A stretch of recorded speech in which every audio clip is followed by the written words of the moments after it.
சிவாய நம. எல்லாரையுமே ஈஸியா நம்பிடுறது, யாருக்கும் துரோகம் பண்ணக்கூடாது அப்படின்னு நினைக்கிறது, எல்லார் மேலயும் ரொம்ப பாசம் வைக்கிறது, யாரையும் எந்த சூழ்நிலையிலும் ஏமாத்திடவே கூடாது அப்படின்ற நினைக்கிற மனசு. இந்த குணங்கள்லாம் இருந்துச்சுன்னா, இந்த கலியுகத்துல நீங்க ஒரு ஏமாளி அப்படின்னு சொல்லிட்டு உங்களை ஈஸியா ஏமாத்திட்டு போயிருவாங்க. ஆனா இந்த அற்புதமான குணங்கள்லாம் உங்ககிட்ட இருக்கு அப்படின்னா, இறைவன் கண்டிப்பா ரொம்ப ஈஸியா உங்களை ஆட்கொள்வாரு. அப்புறம் என்ன, இறைவனோட துணையே நம்மளுக்கு இருக்கும்போது வேற என்ன நம்மளுக்கு வேணும்?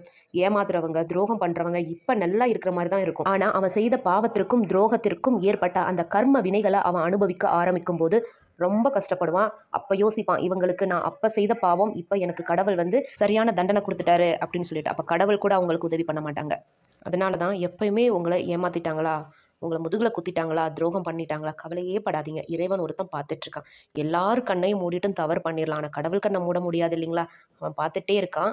கண்டிப்பா வினை விதித்தவன் வினை அறுத்தே தீருவான். இது நிதர்சனமான உண்மை. நம்புங்க. வாழ்க வளமுடன்.